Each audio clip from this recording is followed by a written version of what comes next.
안녕하세요. 좋은 하루 보내세요. 저희 채널이 마음에 드셨다면 좋아요와 구독 부탁드려요. 여러분의 응원이 힘이 된답니다.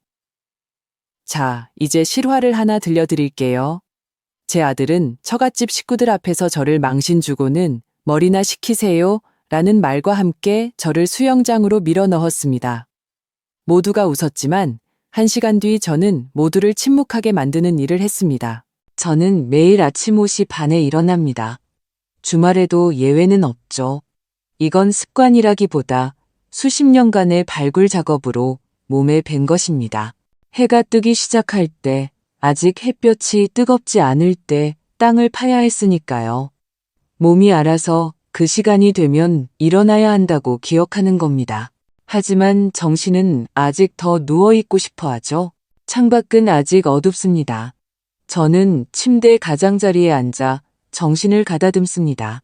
하루의 첫 번째 시련은 두 발로 서는 것, 그것도 그냥 서는 것이 아니라 제대로 서는 것입니다. 먼저 덜 아픈 오른발을 내디디고 조심스럽게 왼발을 끌어당깁니다. 침대 옆 협탁에는 지팡이가 있습니다. 이제는 지팡이 없이는 다니지 못합니다.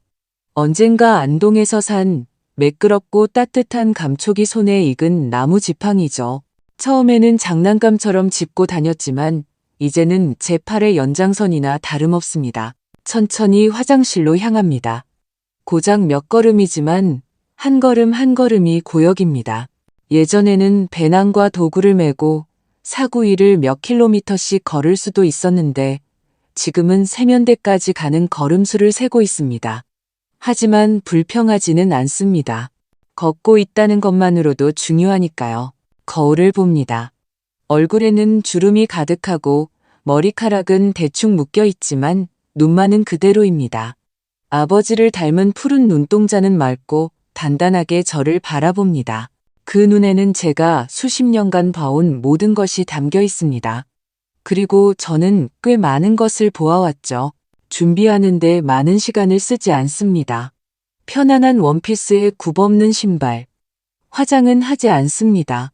발굴 현장에서의 삶을 통해 단순한 것이 가장 믿을 수 있다는 것을 깨달았으니까요. 계단을 내려갈 때는 난간을 붙잡습니다. 15개의 계단. 저는 그 수를 외우고 있습니다. 그렇게 수를 세면 균형을 잡기가 더 쉽습니다. 부엌에서는 이미 주전자가 끓고 있습니다. 집안은 조용합니다. 남편 정수가 세상을 떠난 지 5년이 지났지만 아직도 그가 옆방에 있는 것 같아 주위를 둘러보게 됩니다. 우리는 50년을 함께 살았고 이 집의 모든 물건에는 그의 흔적이 남아 있습니다. 특히 부엌이 그렇죠. 그는 항상 조용히 아침을 먹으며 창가에서 신문을 읽는 것을 좋아했습니다. 벽에는 사진들이 걸려 있습니다. 경주 발굴 현장에서의 저, 부여의 사찰 앞에서 찍은 저, 머리에 모자를 비스듬히 쓴 채 광활한 평야를 배경으로 한 저, 찬장에는 토기 인형, 발굴지에서 나온 구슬 목걸이, 심지어 그림이 그려진 도자기 조각도 있습니다. 원본은 박물관에 있고 제게 있는 것은 복제품이지만 이것들은 단순한 기념품이 아닙니다. 제 인생 그 자체입니다. 따뜻한 차가 손을 덮입니다. 저는 창가에 앉아 거리가 깨어나는 것을 봅니다. 이웃집 아저씨가 개를 산책시키고 앞집 할머니가 쓰레기를 버리러 나옵니다. 모든 것이 평소와 같습니다. 이 집에 대학에서 그녀의 발견을 연구하고 예수보다 더 오래된 그릇을 손에 쥐었던 여자가 살고 있다는 것을 아무도 짐작하지 못할 겁니다. 굿이 우편함 뚜껑이 철컥하는 소리가 들립니다. 저는 가서 열어봅니다. 광고지와 고지서들 사이에 편지 한 통이 있습니다. 서울대학교 교표가 찍힌 봉투. 누군가 제 심장을 꽉 쥐었다가 갑자기 놓아준 것 같습니다. 이 필체를 알아볼 수 있습니다. 제 학생이었던 지금은 교수가 된 이정훈입니다. 한때는 제가 그를 가르쳤지만 이제는 그가 제게 조언을 구합니다. 편지는 짧았습니다. 박선영 교수님, 낙동강 유역에서 1983년 교수님 논문에서 기술하셨던 것과 매우 유사한 토기가 발견되었습니다. 교수님의 의견이 결정적으로 중요합니다. 사진이 첨부되어 있었습니다. 저는 돋보기를 짚습니다. 눈은 예전 같지 않지만 뇌는 다행히 잘 작동합니다. 사진을 봅니다. 점토 위에 빗살 무늬, 바로 그 무늬입니다. 만약 일치한다면 그 시대의 교역로에 대한 모든 가설을 뒤집을 수 있는 발견입니다. 이런 일은 평생에 한 번 있을까 말까 한 일이죠. 제게 더 이상 발굴 현장으로 나갈 기회는 없을지 몰라도 조언은 아직 해줄 수 있습니다. 그때 전화벨이 울립니다. 저는 깜짝 놀랍니다. 발굴 현장에서의 세월은 예기치 않은 소리에 대한 경계심을 갖게 했습니다. 뱀이거나 붕괴 사고거나 엄마, 집에 계세요? 하나뿐인 아들, 민준이의 목소리입니다. 제가 견디기 힘든 그 특유의 거만한 태도로 말합니다. 마치 어머니가 아니라 옆집 할머니에게 말하는 것처럼요. 아니, 설악산에 와 있다. 당연히 집에 있지. 제가 퉁명스럽게 말합니다. 그는 제 비꼬는 말을 알아채지 못합니다. 1시간 뒤에 들를게요. 바비큐 파티 얘기 좀 해야 해서요. 수진 씨가 토요일 3시에 오라고 하네요. 지호도 올 거래요. 저는 그가 왜 오는지 압니다. 교류를 위해서가 아니라 할 일을 체크하기 위해서죠. 정수가 떠난 후로 늘 그랬습니다. 저는 민준이에게 해야 할 일 목록의 한 항목일 뿐입니다. 시골집에 들러 가스를 점검하는 것처럼요. 화나지는 않습니다. 그저 사실이 그럴 뿐입니다. 그가 오기 전에 저는 차를 준비하기로 합니다. 간단한 수제 쿠키를 꺼냅니다. 누가 부탁해서 굽는 게 아닙니다. 그가 아주 어렸을 때 오븐 앞에서 제 옷자락을 잡아당기며 다 됐어요? 라고 묻던 모습을 떠올리기 때문입니다. 그때 그는 생기 넘치고 웃기고 붉은 머리카락을 가진 아이였습니다. 지금은 근엄하고 잘 차려입고 조용하고 예의 바르게 말하지만 그 목소리에는 피로와 짜증이 점점 더 짙게 배어 있습니다. 그는 언제나처럼 노크도 없이 들어옵니다. 키가 크고 다부진 체격에 비싼 양복을 입고 있습니다. 그의 시선은 제가 아니라 바닥, 테이블, 선반을 향합니다. 먼지, 치우지 않은 찻잔. 엄마가 이제 더 이상 감당하지 못한다는 증거를 찾고 있습니다. 엄마, 좋아 보이시네요. 그는 눈도 마주치지 않고 의례적인 말을 던집니다. 앉아라. 차 마셔. 설탕은 넣지 않았어. 마치 제가 언제 설탕을 넣은 적이라도 있었던 것처럼 말합니다. 우리는 안 씁니다. 그는 소파 가장자리에 마치 금방이라도 일어설 것처럼 앉고 저는 팔걸이가 있는 푹신한 제 안락 의자에 앉습니다. 일어설 때 도움이 되는 익숙한 의자입니다. 수진 씨가 엄마가 토요일에 꼭 오셨으면 한대요. 지호도 올 거고요. 오랫동안 못 봤잖아요. 물론 그러고 싶겠지. 제가 차분하게 말합니다. 내가 나타나기만을 기다리고 있겠지. 그는 얼굴을 찡그립니다. 제가 농담 없이 쏘아붙이는 것을 싫어합니다. 농담 아니에요, 엄마. 정말 기뻐할 거예요. 그럼 나한테 매달 전화하는 걸 보면 알지. 그는 못 들은 척합니다. 3시에 올 거예요. 2시 반에 제가 모시러 갈게요. 아무것도 가져오실 필요 없어요. 그는 이 말을 재빨리 덧붙입니다. 지난번에 제가 직접 만든 체리 파이를 가져갔을 때 그의 아내 유진이 조심스럽게 옆으로 치워두었던 것을 기억하기 때문입니다. 성분을 알 수 없잖아요. 사람들 앞에서 그렇게 말했죠. 사실 오늘 편지를 받았어. 그는 눈썹을 치켜 올립니다. 서울대에서 정훈이한테서. 내 학생이었던 거 기억하니? 지금은 교수야. 그는 건성으로 고개를 끄덕입니다. 이미 기억하지 못하거나 그런 척하는 거겠죠. 내가 80년대에 기술했던 것과 비슷한 토기를 찾았대. 조언을 구하더구나. 또 웬 뼈조각이나 파편이군요. 그가 비웃습니다. 저는 반응하지 않습니다. 그 파편들은 부족들 간의 교역 관계를 증명할 수 있는 증거가 될지도 몰라. 그는 시계를 봅니다. 엄마, 토요일에 정말 오실 수 있는 거죠? 갈 수 있어. 잘 됐네요. 지호가 기뻐할 거예요. 그런데 뭐 필요한 거 있으세요? 그가 지나가듯 묻습니다. 저는 압니다. 아니라고 대답해야 한다는 것을. 그 외의 대답은 이 의식을 깨뜨립니다. 보청기 배터리만. 그는 얼굴을 찡그립니다. 오늘은 안 되겠는데. 미팅이 있어서 내일이나 아니면 인터넷으로 주문하세요. 저는 미소 짓습니다. 농담이야. 여분 있어. 물론 거짓말입니다. 하지만 그가 한숨을 쉬며 초조하게 시간을 확인하고 엄마가 또 뭔가를 요구한다고 생각하는 모습을 보고 싶지 않습니다. 그는 고개를 끄덕이고 제 뺨에 입을 맞추고는 나갑니다. 제 기분이 어떤지는 묻지도 않고 마치 사무실을 나서는 회사원처럼 그냥 떠나버립니다. 문이 닫히고 집은 다시 정적으로 가득 찹니다. 이미 오래전에 꺼진 주전자 소리가 들리는 듯합니다. 저는 다시 안락 의자에 앉아 편지와 점토 위에 빗살문의 사진을 집어듭니다. 마치 제가 한때 읽었고 지금은 수십 년 만에 만난 오랜 친구의 목소리처럼 알아볼 수 있는 시대의 필체입니다. 돋보기를 꺼내 다시 한번 살펴보고 손가락 끝으로 사진을 조심스럽게 쓸어봅니다. 누군가 기억해 주었다는 것, 그냥 의례적으로 전화한 것이 아니라 내 의견이 필요해서 편지를 썼다는 사실에 대해 생각합니다. 사진을 들여다보는 동안 머릿속에 정수가 떠오릅니다. 셔츠를 풀어헤친 채 발굴 구덩이 옆에 서 있던 모습. 머리카락은 온통 흙투성이었지만 아이처럼 행복해 보였죠. 한때 우리는 진정한 팀이었습니다.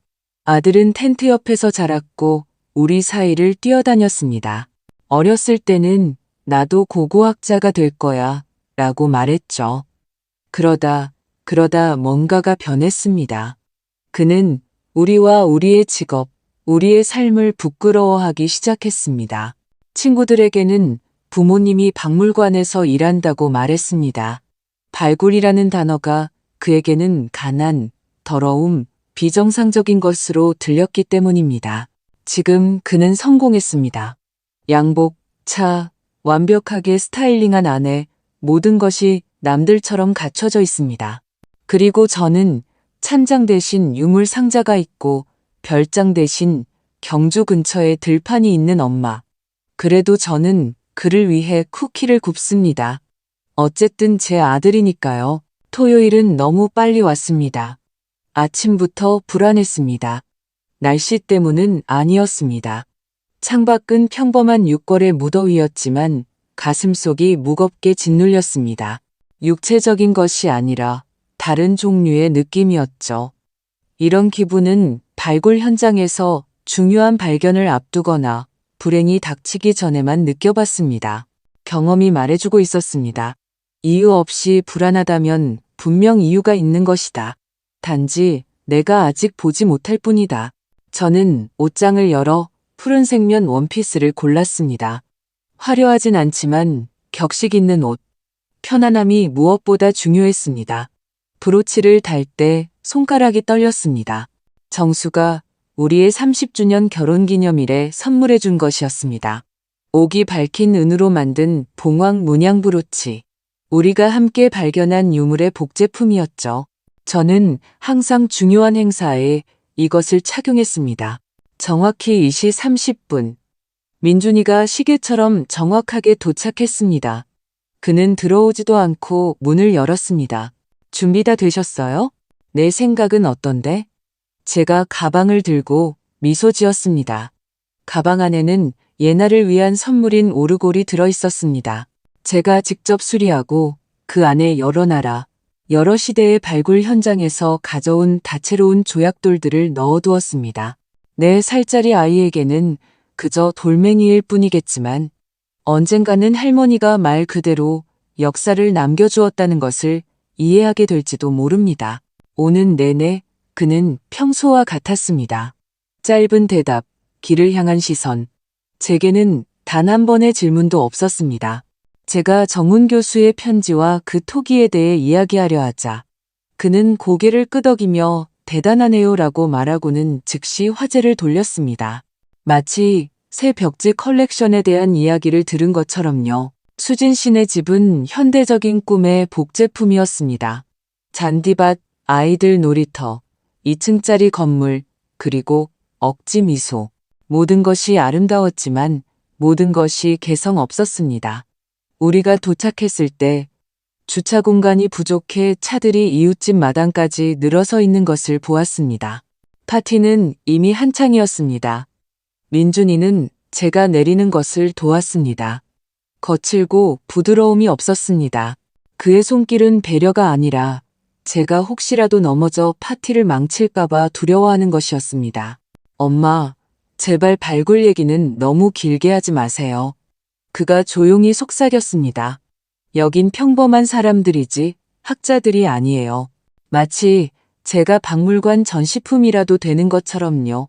수진 씨가 문 앞에서 우리를 맞았습니다. 뺨에 닿지도 않는 가벼운 키스. 어머님, 와주셔서 정말 좋아요. 다들 정원에 있어요. 가시죠. 거실을 지나면서 저는 즉시 벽에 제 사진이 단 한 장도 없다는 것을 알아차렸습니다. 오직 수진 씨 부모님의 사진, 결혼 사진, 어떤 마케팅 대회에서 받은 상장들 뿐이었습니다. 제가 선물한 조각상, 책, 심지어 조각된 보석함까지 마치 제가 그들의 집에 존재한 적도 없었던 것처럼 사라져 있었습니다. 정원은 분주했습니다. 아이들은 잔디 위를 뛰어다니고 어른들은 라탄 의자에 앉아 휴가, 정치, 이웃의 세차에 대해 이야기하고 있었습니다. 수진 씨 남편은 그릴 옆에서 맥주를 든 남자들과 함께 있었습니다. 민준이의 아내 유진은 여자들 사이에 앉아 있다가 저를 보고 고개를 끄덕였지만 대화를 멈추지는 않았습니다. 저는 지호를 스피커 옆에서 바로 발견했습니다. 음악을 조절하고 있었죠? 그는 손을 흔들며 미소 지었지만 다가오지는 않았습니다. 저는 간신히 가까운 빈 의자에 앉았습니다. 잔디는 부드럽지만 지팡이를 짚기에는 덕과 같았습니다. 한 걸음 한 걸음이 늪을 걷는 것 같았습니다. 자리에 앉아 원피스를 정돈하고 예나를 바라보았습니다. 그녀는 다른 아이들과 함께 먼 구석에서 놀고 있었습니다. 손을 흔들었지만 보지 못했거나 못 본 척했습니다. 민준이가 레모네이드 한 잔을 건넸습니다. 흘리지 마세요. 마치 제가 더 이상 사람이 아니라 깨지기 쉬운 유리 물건이라도 되는 것처럼 말했습니다. 참고로 저는 3000년 된 토기를 한 번도 떨어뜨리지 않고 들어 올렸던 사람입니다. 저는 레모네이드를 마시며 주위를 둘러보았습니다. 모두가 이야기하고 웃고 있었지만 저는 낯선 부족에 떨어진 인류학자가 된 기분이었습니다. 이곳의 모든 것이 낯설었습니다. 말투, 몸짓, 대화 주제, 저는 듣고 있었지만 아무것도 이해하지 못했습니다. 그때 지호가 접시를 들고 옆에 앉아 조용히 말했습니다. 할머니, 어떻게 지내셨어요? 오랜만이에요. 그제야 저는 이 아이가 내 사람이구나 하고 느꼈습니다. 그의 눈은 정수를 닮아 똑똑하고 세심했습니다. 예의상 온 것이 아니라 진심으로 다가온 것을 알 수 있었습니다. 저는 즉시 서울대에서 온 편지, 정훈 교수, 토기, 그리고 가설에 대해 이야기했습니다. 그는 귀 기울여 듣고 질문하고 제가 점토 위의 빗살무늬에 대해 이야기할 때 미소 지었습니다. 그것은 단순한 흥미가 아니었습니다. 할머니가 아니라 학자와 대화할 수 있다는 진정한 기쁨이었습니다. 그때 책에 사인해 주셨잖아요. 기억하세요? 더 깊이 보는 지호에게 네가 정말 그렇게 보니까 제가 미소 지었습니다. 그때 넌 고대인들이 하루에 몇 번이나 항아리에 물을 갈았는지 물었지. 아무도 그런 걸 묻지 않았는데 다들 보물이 어디 있냐고만 물었어. 우리는 웃었습니다. 그날 처음으로, 진심으로요. 그때 민준이가 맥주병을 들고 다가와 우리 옆에 섰습니다. 마치 감독관처럼요. 엄마, 또 그 도자기, 조각 얘기군요. 지호야, 조심해. 할머니가 지금 막 발견한 돌멩이 하나가 모든 걸 바꾼다는 얘기를 하실 참이니까. 저는 그를 조용히 바라보았습니다. 나는 지호에게 서울대에서 온 요청에 대해 이야기하고 있었어. 진지한 이야기야. 민준이가 코웃음을 쳤습니다. 또 그놈의 도자기 조각. 평범한 사람들한테는 그냥 먼지라는 거 아시잖아요. 엄마는 평생 그렇게 사셨어요. 뼈, 흙, 모래. 제가 어렸을 때도 절 항상 그 구덩이들로 끌고 다니셨죠. 다른 애들은 다 별장에 가고 자전거 타고 아이스크림 먹는데 지호가 조용히 일어섰습니다. 음악 좀 보고 올게요. 그가 조용히 말하고 떠났습니다. 저는 다시 혼자 남았습니다. 주위는 웃음소리와 대화로 가득했지만 제 귀에는 고요함이 울렸습니다. 마치 불 꺼진 박물관의 텅 빈 홀에 앉아 고대의 유물을 바라보며 그것만이 유일하게 진실된 것으로 남았음을 깨닫는 것과 같은 그런 고요함이었습니다. 더위는 견딜 수 없을 만큼 심해졌습니다.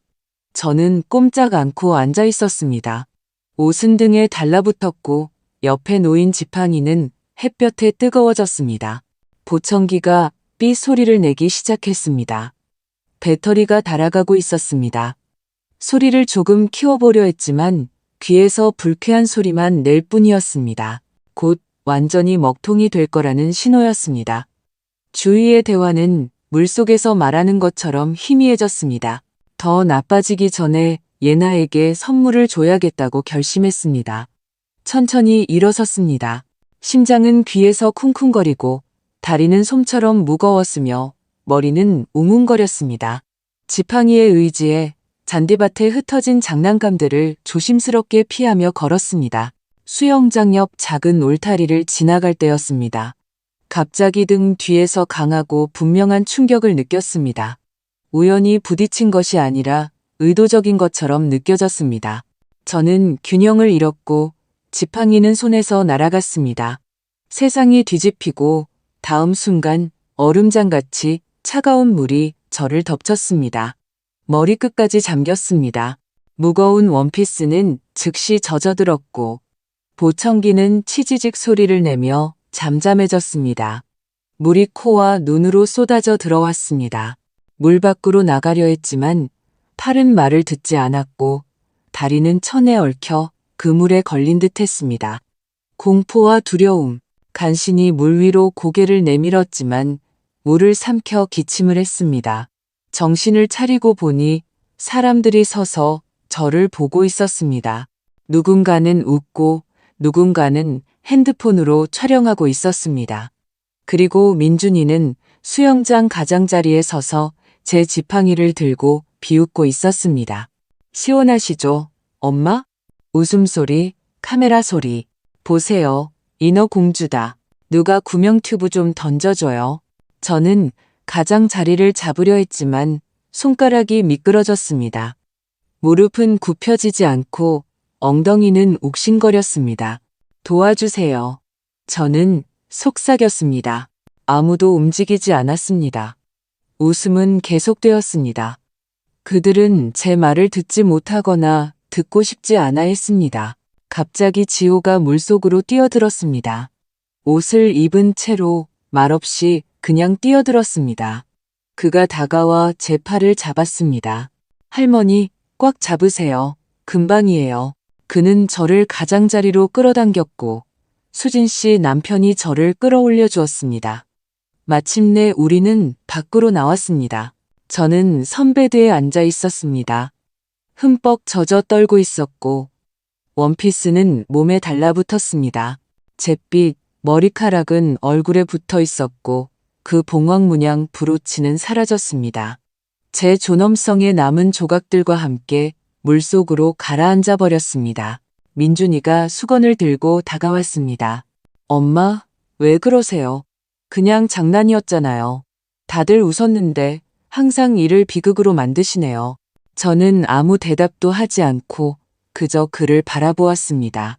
턱과 머리카락에서 물이 뚝뚝 떨어지고 피부는 추워서가 아니라 굴욕감에 소름이 돋아 있었습니다.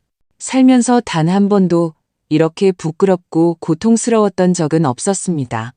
그리고 이렇게 외로웠던 적도 없었습니다. 수진 씨가 다가왔습니다. 어머님, 옷 갈아입으세요. 제 옷 중에 맞을 만한 게 있을 거예요. 저는 고개를 들었습니다. 집에 가고 싶다. 하지만 케이크도 안 드셨잖아요. 그녀가 놀란 듯 말했습니다. 예나가 어머님께 자전거 타는 거 보여드리고 싶어 하는데요. 집에 가고 싶다고 했다. 저는 단호하게 더 큰 소리로 말했습니다. 침묵이 흘렀습니다. 순간 모두가 조용해졌습니다. 마치 갑자기 저를 할머니가 아니라 방금 수영장에서 나와 물에 젖어 떨며 떠나고 싶어 하는 늙은 여자로 본 것 같았습니다. 제가 모셔다 드릴게요. 지호가 조용히 말했습니다. 저도 젖었으니까요. 아니, 내가 할게. 민준이가 끼어들었습니다. 그는 저를 마치 짐짝처럼 자기가 옮기겠다는 듯이 말했습니다. 저는 떨면서 있었습니다. 지호가 제 지팡이를 건네주었습니다. 축축하고 미끄러웠습니다. 저는 그것을 받아들었습니다. 민준이는 뒤도 돌아보지 않고 앞서 걸었습니다. 우리는 천천히 마당을 가로질렀습니다. 한 걸음 한 걸음이 고통이었습니다. 아이들 놀이터 근처에서 예나가 우리를 멈춰 세웠습니다. 할머니, 왜 젖었어요? 저는 멈춰서서 할 수 있는 한 미소를 지었습니다. 물에 빠졌단다. 아가야, 괜찮아. 인어공주 같아요? 그녀가 순진하게 물었습니다. 아주 늙은 인어공주란다. 민준이가 저 대신 대답하고는 가식적으로 웃었습니다. 지호는 그를 책망하는 눈으로 쳐다보았지만 아무 말도 하지 않았습니다. 차에 다다랐을 때 저는 타려고 했지만 지호가 말했습니다. 잠시만요. 시트가 젖지 않게 수건 가져올게요. 됐어. 민준이가 손을 내저었습니다. 차가 유리도 아니고 저는 앉았습니다. 옷이 즉시 시트를 적셨습니다. 차갑고 축축하고 어색했습니다. 지호가 창가로 몸을 숙였습니다. 할머니, 내일 전화 드릴게요. 괜찮으신지 확인할게요. 저는 고개를 끄덕였습니다. 고맙다는 말조차 할 수 없었습니다. 속이 너무 상해서요. 민준이가 시동을 걸었습니다. 우리는 출발했습니다. 저는 창밖을 보았습니다. 누구의 얼굴도 어떤 집도 보고 싶지 않았습니다. 몇 분 후 제가 말했습니다. 히터 좀 켜줘. 6월에 무슨 히터예요? 그가 놀라며 말했습니다. 추우세요? 응, 나 지금 흠뻑 젖었어. 그는 버튼을 눌렀습니다. 엄마, 뭘 그렇게까지 하세요? 그냥 장난이었잖아요. 그냥 웃어넘기셨으면 아무 일도 없었을 거예요. 저는 창밖을 보았습니다. 네가 날 밀었어, 민준아, 내 엄마를. 83세에 관절염도 있고 보청기도 낀 엄마를. 또 시작이시네요. 그가 고개를 저었습니다. 그냥 장난이었다고요. 그래요, 좀 밀었죠. 수영장도 얕았잖아요. 발목까지 오는 깊이였는데. 부딪힐 수도 있었어. 빠져 죽을 수도 있었고, 보청기는 망가졌고, 난 아프다고. 또 드라마를 쓰시네요. 항상 그러셨잖아요. 어렸을 때도 제 생일에 경주에서 가져오신 그 유물 깨뜨리셨잖아요. 기억나세요? 저는 눈을 질끈 감았습니다. 그 유물은 신라시대 거였어. 거 보세요. 또 아들보다 그 도자기 조각이 더 중요하죠. 그가 코웃음을 치며 모퉁이를 돌았습니다. 새 보청기 사드릴게요. 왜 그렇게 화를 내세요? 저는 침묵했습니다. 창밖으로 똑같은 집들이 똑같은 삶과 함께 스쳐 지나가는 것을 보았습니다. 몇 분 후 우리는 제 집 앞에 도착했습니다.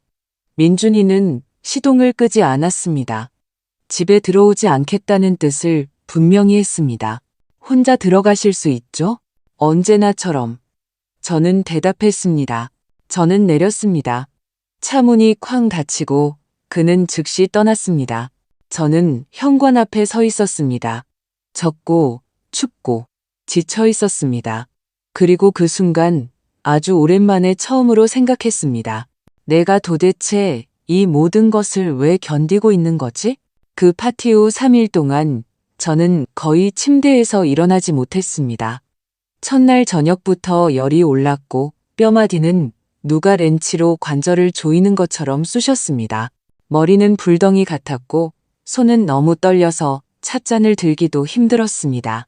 저는 이불을 턱 밑까지 덮고 다리를 구부린 채 누워 있었습니다. 기침약 사탕보다 더 메스꺼운 생각들이 머릿속을 맴돌았습니다. 수치심, 고통, 외로움. 그것들과 함께 잠이 들었습니다. 아침에는 가슴 통증을 동반한 기침이 시작되었습니다. 둔하고 축축한 감기의 징후였습니다. 하지만 83세에게 감기는 재채기 몇 번 하고 끝나는 것이 아닙니다. 그것은 마치 발굴 현장에서의 모래 폭풍과 같았습니다. 다만 얼굴에 쏟아지는 것이 모래가 아니라 자신의 나약함이라는 점이 달랐죠. 저는 의사에게 전화하지 않았습니다. 민준이에게도 전화하지 않았습니다. 그저 레몬과 꿀을 넣은 차를 끓여 마셨습니다. 어머니가 가르쳐준 방법이었죠. 마시고 몸을 데우고 추억에 잠겼습니다. 사흘째 되던 날 화장실 거울 앞에 섰습니다. 가운을 벗자 몸은 멍투성이었습니다. 허벅지는 짙은 보라색이었고 어깨는 말에서 떨어진 것처럼 얼룩덜룩했습니다. 오른쪽 옆구리는 부어 있었습니다. 아마 수영장 가장자리에 부딪혔나 봅니다. 저는 그저 추워서 그런 줄로만 알았습니다. 보청기는 아무런 반응이 없었습니다. 배터리를 꺼내 닦아보았지만 소용없었습니다. 전화기처럼 침묵을 지켰습니다. 저는 문을 두드리는 소리, 주전자 끓는 소리 같은 큰 소리만 들을 수 있었습니다. 하지만 말소리는 마치 유리 너머에서 들리는 것 같았습니다. 그리고 이상하게도 그것이 오히려 위안이 되었습니다. 저는 그들의 목소리를 듣지 않았습니다. 엄마, 너무 과장하시는 거예요. 수영장이 뭐 어때서요? 그들의 예의 바른 동정심도요. 저는 반쯤 침묵 속에서 살았고 그것은 거의 평온했습니다. 나흘째 되던 날 저는 일어섰습니다. 서둘러 씻고 원피스를 입었습니다. 모든 움직임이 실현 같았지만 저는 알았습니다. 지금 일어나지 않으면 나중에는 영영 일어나지 못할 것이라는 것을. 현장에서도 그랬습니다. 말라리아에 걸렸을 때 하루만 더 누워 있겠다고 자신을 허락하면 다시는 일어나지 못할 수도 있었습니다. 저는 열이 40도일 때도 땅을 팠습니다. 감기 따위에 굴복하지 않을 겁니다. 책상에 앉았습니다. 제 앞에는 정훈 교수의 편지가 있었습니다. 답장을 쓰기 시작했습니다. 손가락은 떨렸고 타자기는 삐걱거렸으며 오타가 계속 났습니다. 하지만 저는 타자를 쳤습니다. 이 글이 누군가에게는 중요하고 그가 기다리고 있다는 것을 알았기 때문입니다. 그때 전화벨이 울렸습니다. 보청기 없이도 그 소리를 들을 수 있었습니다. 다가가 화면을 보니 지호였습니다. 할머니. 목소리는 조금 희미했지만 알아들을 수 있었습니다. 괜찮을 거야. 제가 솔직하게 말했습니다. 더 안 좋았다면 전화도 못 받았을걸. 가보려고 했는데 일이 많아서요. 죄송해요. 아니야. 전화해준 것만으로도 고맙다. 아빠가 할머니가 전화를 안 받으신다고 하던데요. 저는 쓴웃음을 지었습니다. 그가 나한테 전화를 하기는 했니? 그는 침묵했습니다. 그가 꿀꺽 침을 삼키는 소리가 들렸습니다. 감기가 심하시다고요? 조금 나아졌어. 뼈가 쑤시긴 하지만 살만해. 관절염이 도졌지만 익숙한 일이지. 다만 보청기가 망가져서 세상과 단절된 것 같구나. 아빠가 새 거 사주신다고 했어요. 내 아빠는 말은 많이 하지. 다시 침묵이 흘렀습니다. 저는 알았습니다. 그는 아버지와 할머니 두 불길 사이에 끼어 있다는 것을. 그는 모두에게 좋은 사람으로 남고 싶어 했습니다. 그리고 그는 좋은 아이입니다. 단지 잘못된 환경에서 자랐을 뿐이죠. 정말 죄송해요. 그렇게 돼서. 그가 말했습니다. 고맙다, 지호야. 너만이 무언가 이해해준 유일한 사람이구나. 그 후 우리는 그의 일, 그가 맡은 프로젝트, 그의 여자친구리나 그리고 휴가에 대해 이야기했습니다. 저는 그가 제 부엌에 앉아 우리 이전 시대의 이야기를 해달라고 조르던 과거로 잠시 돌아간 것처럼 미소 지으며 들었습니다. 전화 통화 후 기분이 한결 가벼워졌습니다. 전화기를 끄고 다시 편지 쓰는 일에 몰두했습니다. 오타는 있었지만 생각은 담아 완성했습니다. 그리고 그 순간 저는 깨달았습니다. 저는 그저 누워서 늙어가는 것이 아니라 살아가고 있다는 것을요. 주말이 끝날 무렵 저는 거의 회복되었습니다. 감기는 물러갔지만 관절은 평소보다 더 쑤셨습니다. 저는 결심했습니다. 더 이상 미루지 말고 새 보청기 문제를 해결해야겠다고요. 제가 다니는 병원의 최 선생님 청능사에게 전화했습니다. 부드러운 말투와 젊은 전문가들에게서는 보기 드문 세심함으로 진료해주는 분입니다. 3일 후에 진료 예약을 잡아주었고 저는 즉시 동의했습니다. 오래된 보청기는 수리가 불가능하다는 것이 밝혀졌습니다. 염소, 충격, 물, 기계는 견디지 못했습니다. 새 것은 250만 원이었습니다. 보험은 일부만 적용되었습니다. 할부로 하실 수 있어요. 간호사가 말했습니다. 저는 망설임 없이 고개를 끄덕였습니다. 그렇게 해주세요. 그녀가 저를 박 선생님이라고 불렀을 때 저는 거의 미소 지을 뻔했습니다. 아주 오랫동안 제 이름과 직함으로 불려본 적이 없었습니다. 엄마, 할머니, 너무 과장하시는 분이 아니라 그저 존중을 담아있는 그대로의 저를 불러주었습니다. 저는 첫 할부금을 내고 다음 주에 기기 조정을 약속했습니다. 병원을 나서며 영수증을 손에 쥔 채 예기치 않은 감정을 느꼈습니다. 저는 해냈습니다. 혼자서 도움 없이 엄마, 왜 항상 그러세요?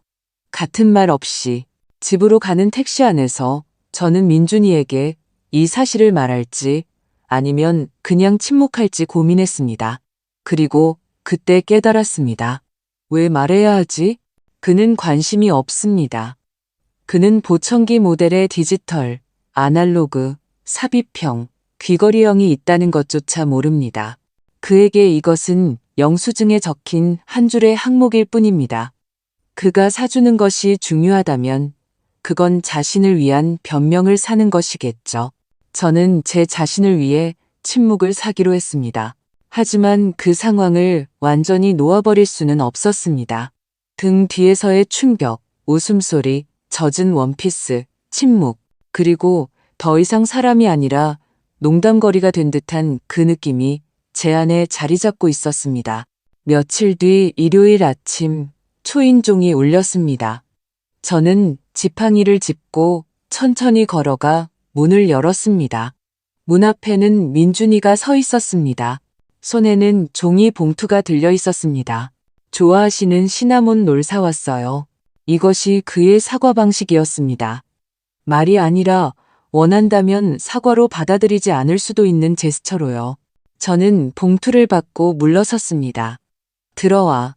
그는 거실로 들어와 주위를 둘러보고는 창가에 섰습니다. 얼굴이 좋아지셨네요. 지호가 아프셨다고 하던데요. 옷 입고 수영하면 원래 그래. 그는 잠시 굳었지만 태연한 척했습니다. 전화했었는데 보청기가 고장났어. 전화는 옆에 있어야만 들려. 아, 맞다. 그가 기억해냈습니다.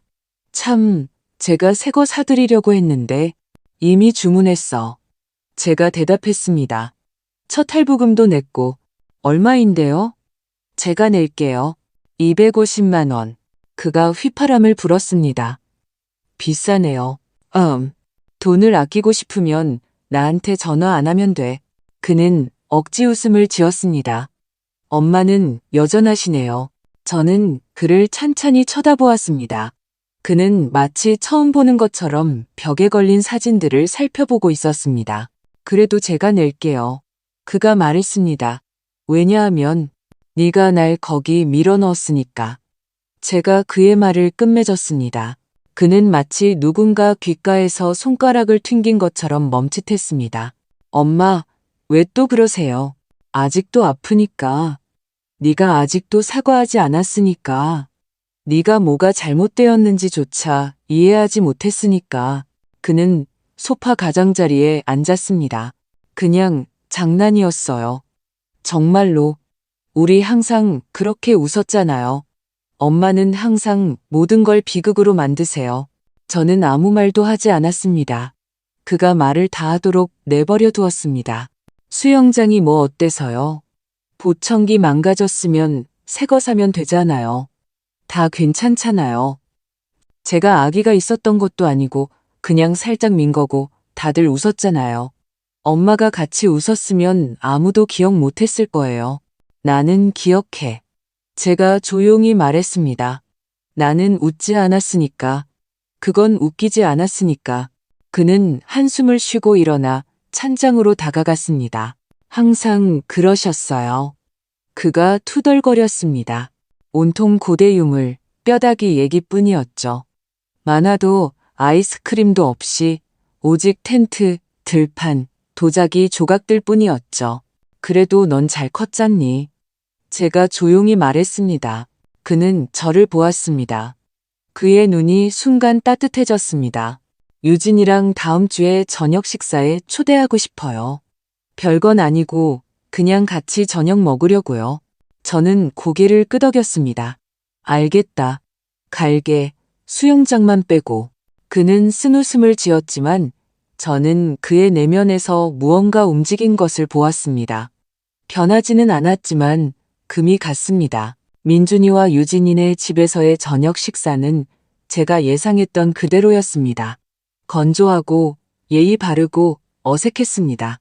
유진은 닭구이를 준비했는데 너무 익혔지만 저는 그럼에도 칭찬했습니다.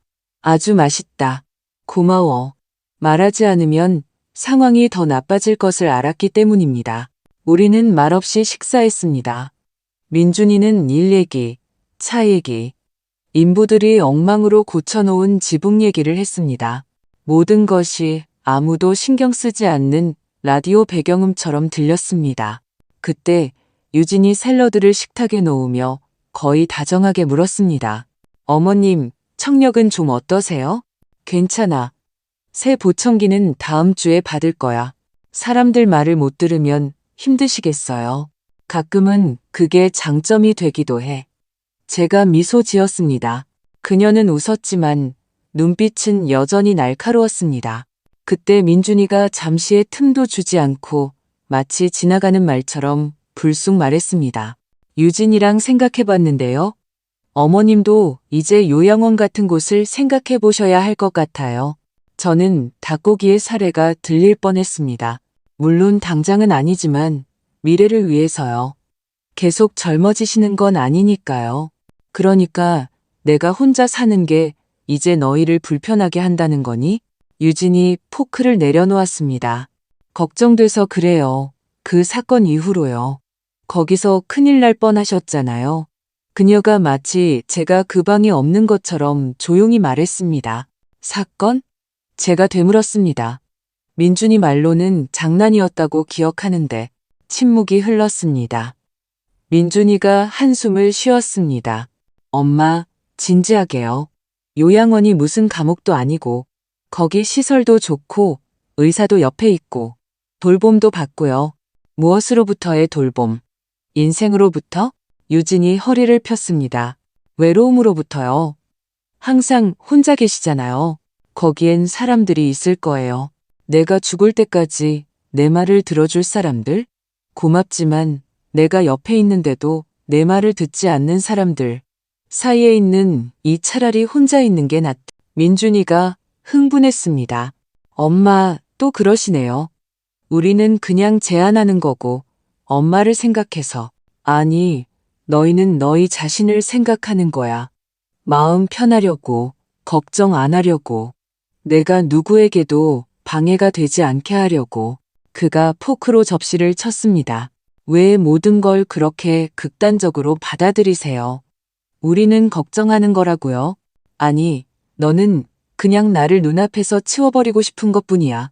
저는 식기를 내려놓았습니다. 나는 아주 잘 지내고 있다. 비상벨도 있고 이웃이 들여다봐주고 음식도 직접 해먹어.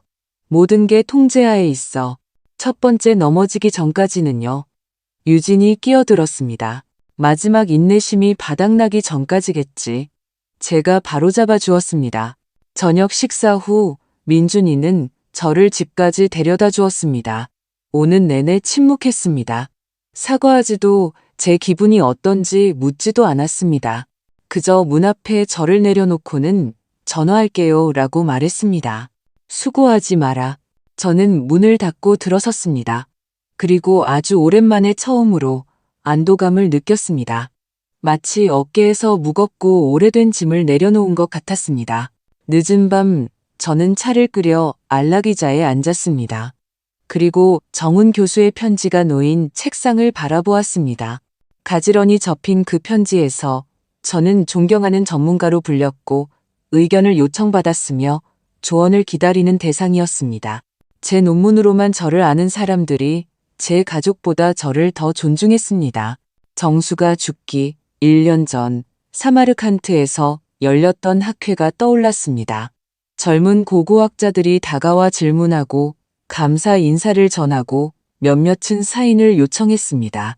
그런데 이제 민준이는 제가 짐이라고 생각하고 유진은 저를 내다 버려야 할 때라고 생각하며 수진 씨는 제가 자기네 집 인테리어와 어울리지 않는다고 생각합니다. 저는 더 이상 분노를 느끼지 않았습니다. 길고 힘든 길을 걸어온 후에 피로감만이 남았습니다. 다음 날 정훈 교수에게서 편지가 왔습니다. 그는 다른 학회에 참석 중이었는데 누군가 제 옛 강의에 대해 이야기했다고 합니다. 그는 저를 서울로 초청해 직접 자문을 구하고 싶다고 했습니다.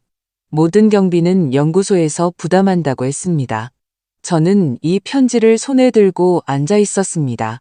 그리고 깨달았습니다. 이것이 제 진짜 가족이라는 것을, 저를 가치 있게 여기고 기다리고 제 나이가 아니라 본질을 봐주는 사람들. 저는 펜을 들고 짧은 답장을 썼습니다. 기꺼이 가겠습니다. 존중해 주셔서 감사합니다. 진심을 담아. 박선영 드림. 그런 다음 저는 일어나 옷장으로 가서 오래된 여행 가방을 꺼냈습니다. 정수와 함께 시리아, 우즈베키스탄, 여러 곳을 다닐 때 쓰던 바로 그 가방이었습니다. 아직도 취급주의 스티커가 붙어 있었습니다. 그 안에 간단한 옷가지, 따뜻한 코트, 메모가 담긴 폴더, 그리고 고대 무덤 입구에서 정수와 함께 찍은 웃는 사진을 넣었습니다. 짐을 싸는 동안 제 마음은 평온했습니다. 마치 마침내 모든 것이 제자리를 찾은 것 같았습니다. 예나의 초대장은 수요일에 도착했습니다. 분홍색의 반짝이가 붙어 있고 표지에는 왕관을 쓴 공주가 그려져 있었습니다. 그리고 그 아래에는 정갈한 글씨체로 예나의 5번째 생일을 축하합니다. 라고 적혀 있었습니다. 맨 아래에는 수진 씨의 손글씨로 어머님 와주시면 정말 기쁠 거예요. 라고 덧붙여져 있었습니다. 저는 초대장을 정훈 교수의 편지 옆에 놓았습니다. 한쪽에는 스티커가 붙은 판지, 가식적인 예의, 카메라를 향한 미소. 다른 한쪽에는 학문적 관심, 존중, 진정한 일. 생일 파티는 12일, 박물관 강연은 15일로 예정되어 있었습니다.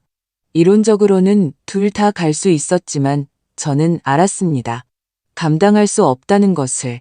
제 나이에는 기력이 부족해서가 아니라 그 기력을 어디에 쓸지 선택해야 하기 때문입니다. 아이들 생일 파티에 가는 것은 또다시 그들의 질책하는 시선. 억지스러운 할머니 역할. 넘어질까 안 넘어질까. 엿보는 눈초리를 견뎌야 한다는 것을 의미했습니다.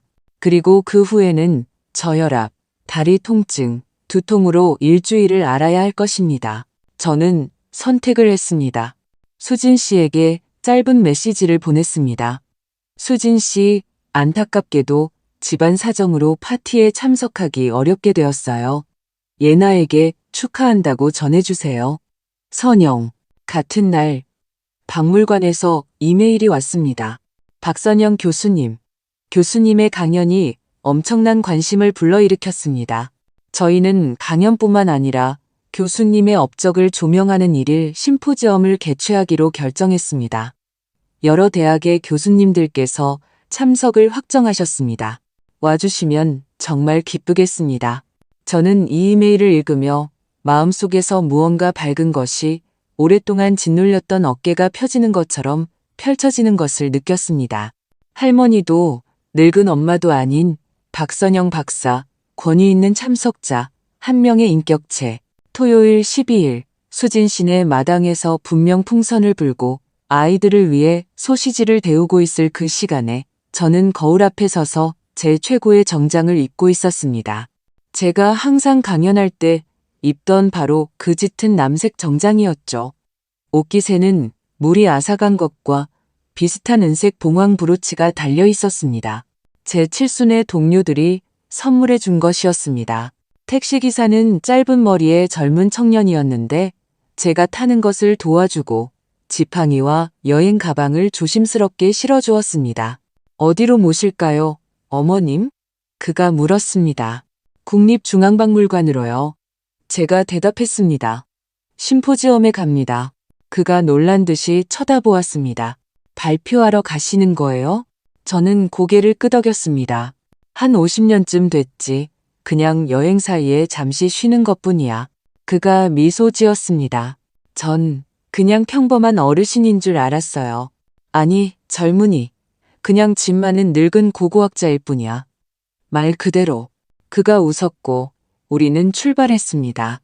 박물관에 도착했을 때 입구에는 이미 사람들이 서 있었습니다. 명찰을 단 사람, 노트를 든 사람. 저는 얼굴들을 알아볼 수 있었습니다. 교수들, 예전 학생들, 젊은 연구자들. 그리고 제가 안으로 들어서자 홀의 모든 사람들이 일어섰습니다. 박수 소리가 터져 나왔습니다. 의례적인 것이 아니라 진심에서 우러나오는 따뜻하고 생생한 박수였습니다. 저는 문득 깨달았습니다. 모든 것이 옳고 모든 것이 제자리에 있다는 것을. 제 강연은 단숨에 끝났습니다. 저는 메소포타미아에 대해, 교역에 대해, 연구 방법에 대해 누군가에게는 먼지일 뿐이지만 제게는 문명의 언어인 돌과 도자기 조각에 대해 이야기했습니다. 사람들은 질문을 하고 조언을 구했습니다. 한 젊은 여성 연구원이 강연 후에 다가와 책의 사인을 요청했습니다. 교수님 덕분에 고고학자가 되기로 결심했어요. 그녀가 말했고 제목이 메었습니다. 저는 그저 고개를 끄덕이고 사인했습니다. 땅을 통해 듣는 베라에게 리셉션에서 사람들은 제 말을 경청했고 말을 끊거나 재촉하지 않았습니다. 아무도 제 손이 떨리는지 확인하거나 나이를 암시하지 않았습니다. 오직 관심과 존중만이 있었습니다. 저녁에 집에 돌아와 안락 의자에 앉아 차를 끓이고 보청기를 켰습니다. 잘 작동했습니다. 그리고 머릿속에는 단 하나의 질문만이 맴돌았습니다. 나는 왜 이렇게 오랫동안 참아왔을까? 전화벨이 울리는 소리를 들었습니다. 화면에 민준이라는 이름이 떴습니다. 받지 않았습니다. 1분 뒤 수진이 떴습니다. 소리를 껐습니다. 저녁에 누군가 문을 두드렸습니다. 다가가 열었습니다. 문 앞에는 지호가 서 있었습니다. 그냥 어떻게 되셨는지 궁금해서요. 저는 그를 안으로 들였습니다. 그는 거실로 들어와 제 맞은편 안락의자에 앉았습니다. 할머니 얘기가 벌써 기사로 나왔더라고요. 심포지엄, 박물관, 할머니가 온통 화제예요. 수영장 없이도 잘 해냈지. 제가 미소 지었습니다. 그는 고개를 숙였습니다. 아빠가 화나셨어요. 할머니가 우리랑 대화 안 하신다고요. 나는 싸우는 게 아니야. 그저 그들의 게임에 동참하지 않을 뿐이야. 예나가 크면 스스로 나를 찾아오게 해. 그는 고개를 끄덕였습니다. 잠시 침묵한 후 그가 말했습니다. 저는 그들과 달라요. 알아. 제가 말했습니다. 그래서 너는 언제나 환영이야. 그가 떠나고 어둠 속에 혼자 남았습니다. 하지만 아주 오랜만에 처음으로 저는 외롭지 않았습니다. 저는 더 이상 전화를 기다리지도 초인종 소리에 귀 기울이지도 않았습니다. 책을 읽고 유물 목록 작업을 하고 정훈 교수에게 편지를 쓰고 온라인 세미나에 참여했습니다. 저를 기다리는 세상은 수진 씨의 마당이나 민준이네 집 저녁 식사보다 훨씬 더 컸습니다. 그리고 가장 중요한 것은 그 세상에서 저는 제 자신이 누구일지를 스스로 선택했다는 것입니다.